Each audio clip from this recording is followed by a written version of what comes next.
एक किसान ने एक सुअर को मारकर अपने खेत में बने पुराने गहरे कुएं में फेंक दिया। मरे हुए सुअर की गंध सूंघकर खेत के कई चूहे उस कुएं में कूद गए और उसका मांस खाने लगे। कई दिनों तक वो सभी मिलकर उस सुअर को खाते रहे।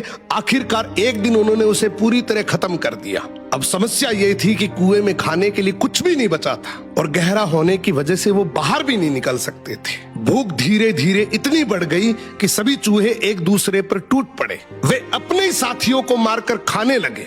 आखिर में सिर्फ एक चूहा बचा। उसकी आंखें लाल थी और उसके मुंह पर ताजा खून लगा हुआ था। तभी वो किसान आया, उसने कुएं में रस्सी डाली और उस खूंखार चूहे को बाहर निकालकर खेत में छोड़ दिया। किसान ने उसे इसलिए बाहर नहीं निकाला कि उसे उस पर दया आ गई थी। उसने इसलिए छोड़ा क्योंकि अब वो चूहा अपने साथियों को मारकर खाने का आदी बन चुका था। किसान जानता था कि जैसे ही वो खेत में जाएगा अपने ही झुंड के चूहों का शिकार करेगा। याद रखिए, कई बार हालात ऐसे बना दिए जाते हैं कि लोग अपने ही लोगों के दुश्मन बन जाते हैं और जब वे एक दूसरे को खत्म करने लगते हैं तो असली फायदा किसी तीसरे का होता है। क्या बात है, बहुत बड़ी बात बोल दी आपने।